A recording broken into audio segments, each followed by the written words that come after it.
പന്തീരങ്കാവിൽ നവവധൂരെ വധിക്കാൻ ശ്രമിച്ച കേസിൽ മുഖ്യപ്രതി രാഹുലിന് പോലീസ് ഒത്താശ. ബംഗളൂരുവിൽ എത്താനുള്ള സുരക്ഷിത മാർഗം പറഞ്ഞുകൊടുത്തത് പന്തീരങ്കാവ് സ്റ്റേഷനിലെ പോലീസുകാരൻ. രാഹുലിനെ ഇന്ത്യയിലെത്തിക്കാൻ ശ്രമം തുടർന്ന് പോലീസ് റെഡ് കോർണർ നോട്ടീസ് ഉടൻ പുറത്തിറക്കും. ആഭ്യന്തര മന്ത്രാലയത്തിന് അപേക്ഷ നൽകും. വിവരങ്ങളും വിശദാംശങ്ങളുമായി മേഘ്ന മുരളി ചേരുകയാണ്. മേഘ്ന, പോലീസുകാരന്റെ പങ്ക് എത്രത്തോളം വ്യക്തമായി? എന്തൊക്കെയാണ് അന്വേഷണ സംഘത്തിൽ നിന്ന് ലഭിക്കുന്ന സൂചനകൾ?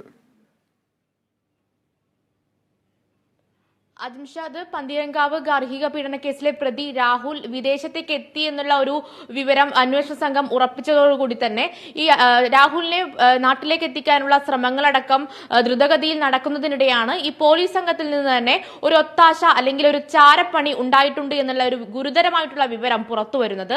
അതായത് പന്തീരങ്കാവ് പോലീസ് സ്റ്റേഷനിലെ ഒരു പോലീസുകാരൻ രാഹുലിനെ സുരക്ഷിതമായി ബാംഗ്ലൂരിൽ എത്തിക്കാനും അതുവഴി സിംഗപ്പൂരിലേക്ക് കടന്ന് സിംഗപ്പൂരിൽ നിന്ന് ജർമ്മനിയിലേക്ക് എത്താനും വഴികൾ പറഞ്ഞു കൊടുത്തു.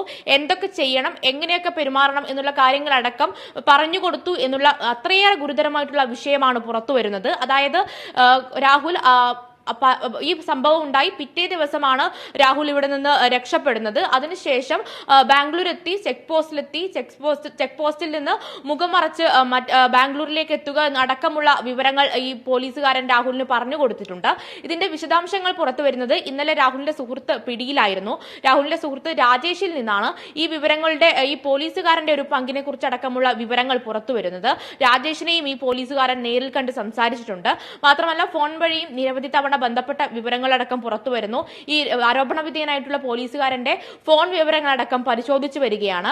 മാത്രമല്ല മറ്റൊരു കാര്യം എന്ന് പറയുന്നത് സാമ്പത്തിക ഇടപാട് നടന്നിട്ടുണ്ട് എന്നുള്ളതാണ്.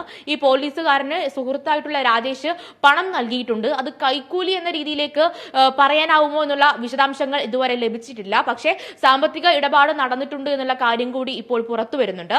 ഈ ഒരു സാഹചര്യത്തിൽ മുന്നേ തന്നെ ഈ പെൺകുട്ടിയുടെ വീട്ടുകാർ പന്തീരങ്കാവിലെ പോലീസ് സ്റ്റേഷനിൽ എത്തിയപ്പോൾ പോലീസ് ലാഘവത്തോടെ ഉള്ള ഒരു പെരുമാറ്റം ഉണ്ടായി, നടപടിക്രമങ്ങൾ ഉണ്ടായി. മാത്രമല്ല വധശ്രമത്തിന് അടക്കമുള്ള കേസുകൾ എടുക്കാനുള്ള ഒരു സാഹചര്യം ഉണ്ടായിട്ടും കൃത്യമായി കേസ് രജിസ്റ്റർ ചെയ്തില്ല. പ്രതിയെ രക്ഷപ്പെടാൻ, അതായത് തോളിൽ കൈയിട്ട് നിൽക്കുന്ന ദൃശ്യങ്ങളടക്കം ഉണ്ടായിരുന്നു എന്ന് ഈ പെൺകുട്ടിയുടെ സഹോദരൻ കേരള വിഷൻ ന്യൂസിനോടക്കം പ്രതികരിച്ചിട്ടുണ്ടായിരുന്നു. ആ ഒരു സാഹചര്യത്തിൽ പെൺകുട്ടിയുടെ വീട്ടുകാരുടെ മൊഴി സാധൂകരിക്കുന്ന രീതിയിലാണ് ഇപ്പോൾ വിവരങ്ങൾ പുറത്തു വരുന്നത്, ഈ പോലീസുകാരന്റെ പങ്ക് പുറത്തു വരുന്നത്. അതുകൊണ്ട് തന്നെ ഈ ഒരു പോലീസുകാരന്റെ ഒത്താശയടക്കം ഈ രാഹുൽ ഇപ്പോഴും കസ്റ്റഡിയിലാവാതെ അറസ്റ്റിലാവാതെ തുടരുന്നതിൽ ഉണ്ട് എന്നുള്ളതാണ് ഏറ്റവും പ്രധാനപ്പെട്ട കാര്യം. ഇത് ഇപ്പോൾ അന്വേഷണ സംഘം, അതായത് പന്തീരങ്കാവ് പോലീസിൽ നിന്ന് അന്വേഷണ സംഘം ഫാറൂഖ് ACP ഏറ്റെടുക്കുകയും 7 അന്വേഷണ സംഘമാണ് ഇപ്പോൾ അന്വേഷിക്കുന്നത്. അതുകൊണ്ട് തന്നെ ഇത് ഈ പോലീസുകാരനെതിരെ ഒരു അന്വേഷണം പ്രഖ്യാപിച്ചിട്ടുണ്ട്. ഫോൺ വിവരങ്ങളടക്കം പരിശോധിക്കുന്നുണ്ട്. മറ്റൊരു കാര്യം എന്ന് പറയുന്നത് ഇന്നലെ അടക്കം ഈ രാഹുലിന്റെ അമ്മയും സഹോദരിയും ആരോഗ്യ പ്രശ്നങ്ങൾ ചൂണ്ടിക്കാട്ടി ചോദ്യം ചെയ്യലിന് ഹാജരായിരുന്നില്ല. ഇന്ന് വിശദമായ ചോദ്യം ചെയ്യലിന് ശേഷം മാത്രമായിരിക്കും ഇവരുടെ ഒരു കസ്റ്റഡി കാര്യങ്ങളും ഏതൊക്കെ വകുപ്പുകൾ ഇവരുടെ മേൽ ചുമത്തും എന്നുള്ള കാര്യങ്ങളും അതിന്റെ തീരുമാനങ്ങളും ഉണ്ടാവുക. അജിംഷാദ്.